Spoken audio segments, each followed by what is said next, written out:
application, will that be posted on the internet, the website, so that we could go back and review it later?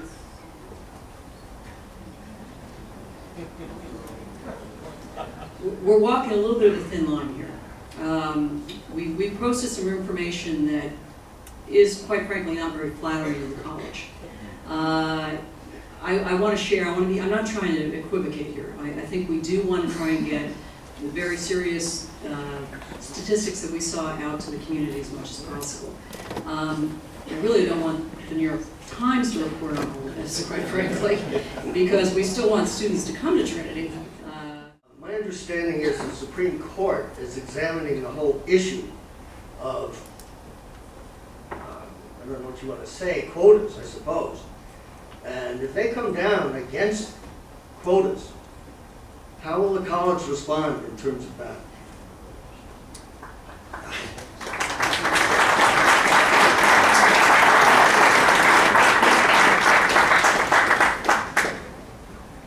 We always, Dennis, try to follow the letter of the law. So if the letter of the law is the Supreme Court decides that quotas are not appropriate, we will obviously respond accordingly. To this point in time, we will make the point, however, that this question about coeducation and about percentages, etc., has been litigated, and colleges and universities have won that litigation and have the right to so designate coeducation and quotas under that system. I'll just add that if any of you really want to follow this up, look at the 1998 court case, Deek versus Middlebury. We all of us running schools all over the country watched this go through the courts. And the courts found in favor of Middlebury against 4 trustees and a fraternity that sued the Board of Trustees after they passed the coeducational mandate. Let's go to you, officer, and thank you for your service to the country. No problem, sir. So just quick question.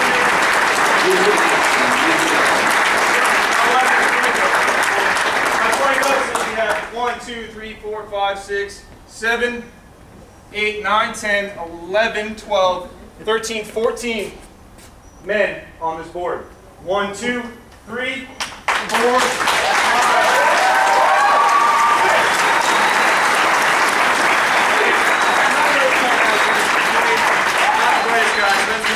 One thing I noticed just from staying in the back, sir. So by 2016, do you guarantee that this entire board is going to be 50%? We do. Did you misunderstand what I said? I said we do. Drug use, alcohol, serious problems. Where did those numbers come from? I was just kind of wondering. Is there a source?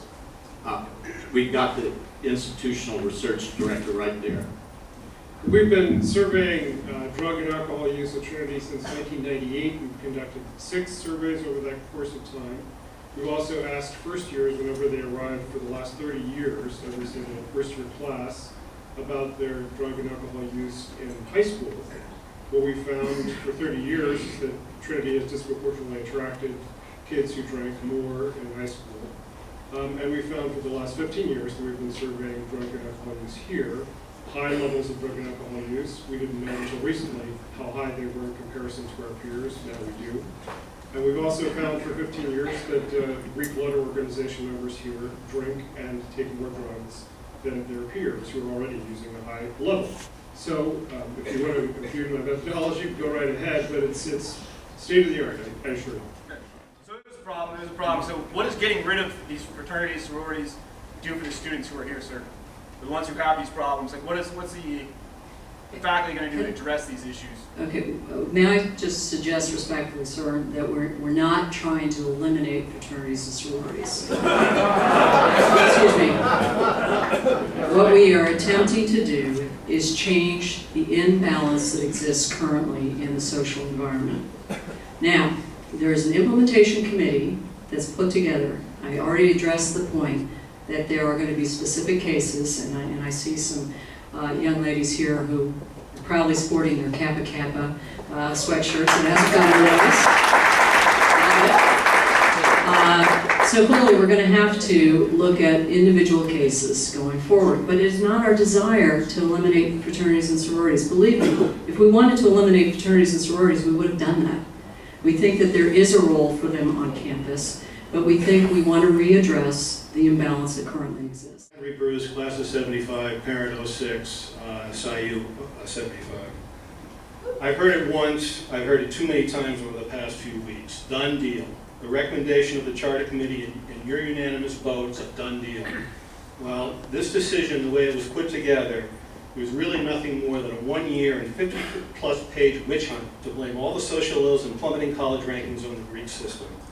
How many people here have read, the white paper by the President, the social policy email passed out in January, and the Charter House Committee? I've read them all, and I've participated in LinkedIn groups and Facebook groups, and I'll say it's very hard not to conclude that the common thread running through all three is that the Greeks are the source of all evil and have to go. It was 1 year ago at homecoming that when all I heard all weekend was what happened at SIU the week before, the incident up at the hall, and we can all point to a variety of anecdotes to explain what's wrong with the social scene at Trinity or why the college has fallen in the various polls. But first, it doesn't take a rocket scientist to figure out that the Greeks are not the reason for the poor rankings. Second, it is naive to think that the social problems on campus are the fault of the frats and the sororities. One thing that the Charter Committee report clearly has gotten right and confirms is that Trinity needs more social options, not less. For the past 15 years, Trinity has been on an active campaign binge. This campus has never looked better. We must have raised and spent over $200 million, and now the Cornerstone campaign has pledges and checks totaling $350 million, but little of that money has gone to address the social community needs of the college. I am pleased to see the Charter Committee recognize that we need to put our money where our collective mouths are to rebuild the social community. I am angered to see the Greeks being scapegoated and blamed for what got us here. We've all seen or heard of the movie Animal House. There's one memorable line delivered by John Belushi's character Plutarski. Faced with the prospects of a fraternity being closed, he addresses the troops by saying, "Over, over, it's not over until we say it's over. So please, President Jones and trustees, please don't respond to our input by saying it's a done deal." In a little more than a week since the Charter Committee report was announced, 4,000 people have signed an online petition responding to the new rules by asking you to slow down and rethink some of your decisions. There are numerous threads on LinkedIn and Facebook that would indicate a large number of alums are not happy with the way in which decisions have been made. I believe it would be a big mistake to just push ahead without considering what a large number of alumni have to say on some of these issues. I would like to believe that you're open to input, but so far, I do not see that openness. Acting like George Bush after 3 days of the Iraq invasion and thinking, mission accomplished, will only make the natives more angry. So please, the Greeks are not the problem, so please stop acting like they are. You need to rethink some aspects of what you propose, and to ensure that the Greeks not only survive, but are thriving and an integral part of the new and improved Trinity social community. Thank you.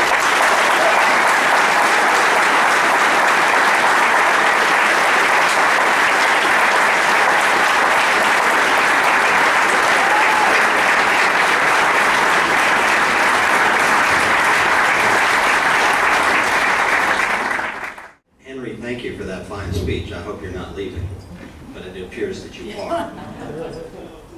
Well, that's good. I just want to remind you, Henry, that I am SIU 68. Since I gave that to you, I have the power to revoke.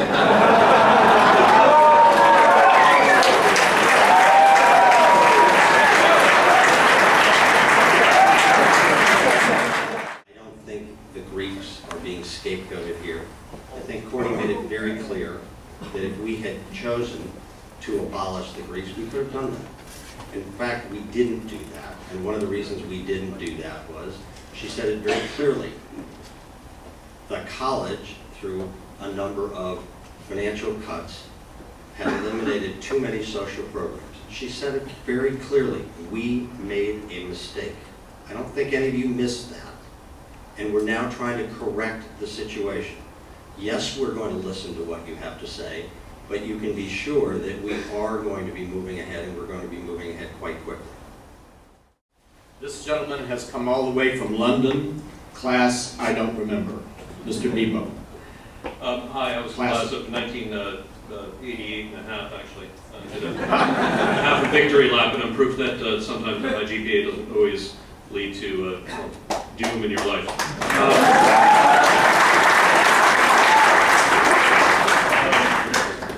I'm going to be very brief here because we want to keep to the schedule. I set up a group on Facebook because I was alarmed at how much anger and upset there was with alumni. I think, first of all, I want to say thank you to all the board of trustees because you guys give a lot of money, you give a lot of time, and all of us respect that. We appreciate it. It's fantastic you're giving our school.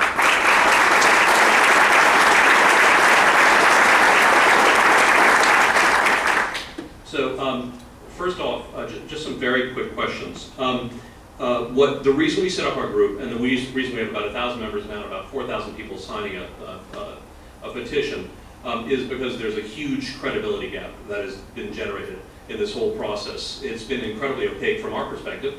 The data is very opaque from our perspective. The information has not been circulated well. There's been no back and forth in what we've seen. And so from most of the alumni I've talked to, and I've talked to quite a few, they may or may not agree with your views, but they do agree that the entire process has been quite flawed. And how would you address that? Okay.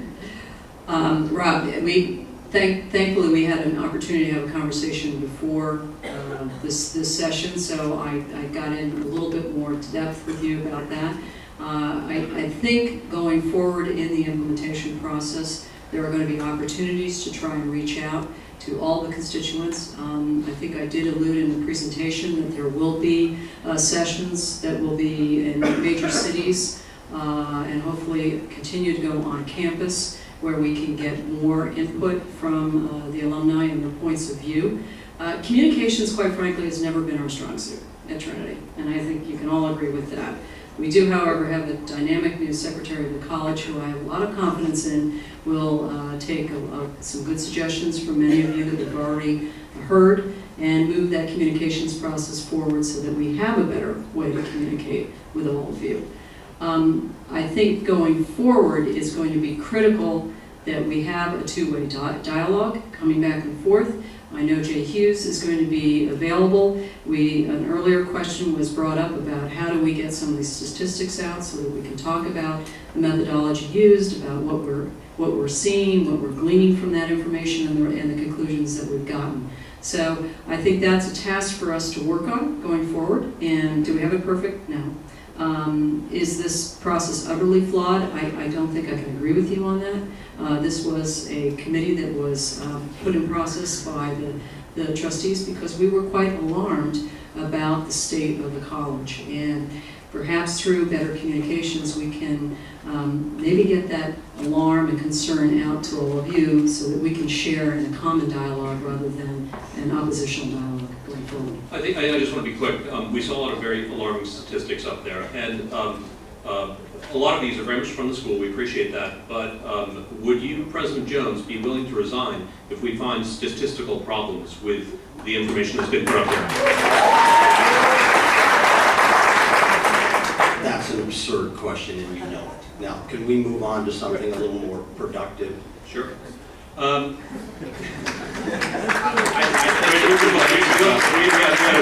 had one of my statisticians look at it, and he has some interesting stuff, but I'd love to get the raw data. We'd love to see it. That'd be very helpful, because they are alarming, so seeing the information would be helpful. And I think everybody would love to see it.